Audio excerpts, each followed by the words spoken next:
Hello friends, இன்றைக்கி காலையில் கொண்டக்கடலை கறி தான் செய்ய போகிறேன். கேரளா ஸ்பெஷல்.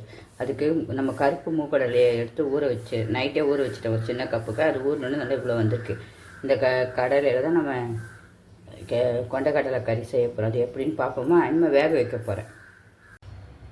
கேரளா ஸ்பெஷல் கடலை கறிக்கு என்னென்ன தேவைன்னு எடுத்து வச்சுருக்கேன், அதையும் சொல்லிடுறேன். அதுக்குள்ளே கடலையே நல்லா ஊற வச்சு வேக வச்சுருக்கேன். இந்த பாருங்கள், இப்படி அமுக்குனா நல்லா அமுங்கணும். அந்த அளவுக்கு வேகணும். வேற ஒன்றும் வேக வச்சு தண்ணியை வடிச்சிட்டேன். அப்படி தான் வச்சுக்கோங்க. தண்ணியை தனியாக வச்சுருக்காங்க. தண்ணி நமக்கு தேவைப்படாது, ஏன்னா தேங்காய் பாலில் தான் நம்ம செய்ய போகிறோம் அந்த டிஷ். ஆனால் தண்ணி தேவையில்லை. சும்மா தண்ணி எடுத்து வச்சுருக்கேன், உங்களுக்கு வேஸ்ட் பண்ணக்கூடாதுன்ட்டு எடுத்து வச்சுருக்கேன். வேறு எதாவது பண்ணலான்ட்டு. அதுக்கு ஒரு பெரிய வெங்காயம் நல்லா நீட்டு வாக்கில் எடுத்து அரிஞ்சு வச்சுக்கோங்க. ஒரு அரை தக்காளி நல்லா பொடிசாக அரிஞ்சு வச்சுக்கோங்க. ஒரு பச்சை மிளகாய். நான் இந்த அளவுக்கு தான் சொல்கிறேன், உங்களுக்கு ஒரு கப்புக்கு தான் சொல்கிறேன். அப்புறம் ஒரு 100 கிராம் இருக்கும் மூக்கடலை. அப்புறம் பச்சை மிளகாவும் நல்லா 4 கீறி வச்சுருக்கேன். கருவேப்பிலை நல்லா ஒரு கொத்து நமக்கு வாசனைக்கு. இதில் இந்த சின்ன ஸ்பூனில் ஒரு அரை ஸ்பூனு இஞ்சி பூண்டு விழுது அரைச்சி வச்சுருக்கேன். தேங்காய் அரை மூடி பால் எடுக்கணும். அப்புறம் தனியாத்தூள் இதில் ஒரு ஸ்பூன் ஃபுல்லாக எடுத்து வச்சுருக்கேன். சோம்பும் அதிலே இருக்குது. நீங்கள் சோம்பு இல்லைன்னா நீங்கள் தனியாக ஒரு அரை ஸ்பூன் போட்டுக்கங்க. மிளகாத்தூளும் இதில் ஒரு ஸ்பூன் எடுத்து வச்சுருக்கேன். இது அவ்வளோதான். இதுக்கு எல்லாம் வதக்கிட்டு இனிமேல் இதை செய்ய போகிறோம். அதுக்குள்ளே தேங்காய் பழம் எடுத்துருவோம். ரொம்ப சுவையாக இருக்கும், ரொம்ப டேஸ்ட்டாக இருக்கும். ஒரு வாட்டி நீங்கள் சாப்பிட்டுட்டிங்கன்னா விடவே மாட்டீங்க. சப்பாத்தி இடியாப்பத்துக்கும் செம்ம டேஸ்ட்டாக இருக்கும். கண்டிப்பாக செய்யுங்க. பிடிச்சிருந்தா கண்டிப்பாக ஒரு லைக் பண்ணுங்கள். தேங்காய் பழம் நம்ம எடுத்து வச்சாச்சு. நல்லா தான தேங்காய் பழம் அரை மூடிக்கு. அப்புறம் சப்பாத்திக்கு நான் சூப்பராக மாவு பிசைஞ்சு வச்சுருந்தது பாருங்க. இப்படி வச்சா ஒட்டே எவ்வளோ சாஃப்டாக இருக்குது பாருங்கள். அமுங்கன்னா எப்படி இருக்குது பாருங்கள். பஞ்சு மாதிரி. வெறும் கோதுமை மாவு தான், வீட்டில் அரைச்ச மாவு தான். எல்லாமே கடையிலலாம் வாங்க மாட்டேன். வீட்டில் சூப்பராக அரைச்சி வச்சுருப்பேன். நல்லா உப்பும் லைட்டாக ஒரு சொட்டி எண்ணெயும் ஊற்றி பிசைஞ்சு வச்சுருக்கேன். அவ்வளோதான். இனிமேல் சப்பாத்தி போட போகிறோம். இடியாப்பத்துக்கும் சூப்பராக இருக்கும். இடியாப்பம் முடிஞ்சாலும் செஞ்சு காட்டுறேன் உங்களுக்கு. இனிமேல் போய் வதக்கிடுவோம். கடாயை வச்சுட்டு உங்களுக்கு தேவையான அளவு எண்ணெய் ஊற்றிக்கங்க. இந்த தாராளமாக கடுகு சோம்பும் போட்டுருவோம். பொரியட்டும். கொத்தமல்லி லாஸ்ட்டில் போடணும். கடுகு பொரிஞ்சாச்சு. சோம்பும் கலர் மாறிடுச்சு. இப்போ வெங்காயத்தை போட்டுருவோம். அதுக்கு தேவையான உப்பும் போட்டுருவோம். நமக்கு கொண்டக்கடையில் கொஞ்சம் போட்டிருக்கேன், இதில் கொஞ்சம். நல்லா எல்லாம் வதங்கணும். கண்ணாடி போகிற மாதிரி நல்லா வதங்கணும். கொஞ்சம் வதங்கினா தக்காளி போடணும். கொஞ்சம் வதங்கிடுச்சு. இன்னும் தக்காளி, பச்சை மிளகாய், கருவேப்பிலை எல்லாம் போட்டோம். 3 ஒன்றா வதங்கட்டும். இது பாதி வதங்கணுன்னா இஞ்சி பூண்டு போடணும்.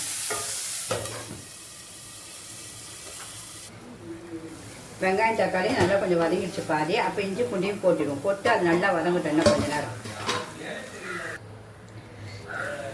நல்லா வதங்கிடுச்சு. உங்களுக்கு உப்பு எல்லாம் டேஸ்ட்டு பார்த்துக்குங்க. இந்த மிளகாத்தூள், தனியாத்தூள், சோம்புத்தூள் எல்லாம் ஒன்றா போட்டு சிம்லேயே வச்சிடும். கருவக்கூடாது மசாலா. இந்த தேங்காய் பாலையும் இதில் லைட்டாக ஊற்றுவேன், ஏன்னா வேஸ்ட் ஆகக்கூடாதுல மசாலா. ஒரு கப்பு.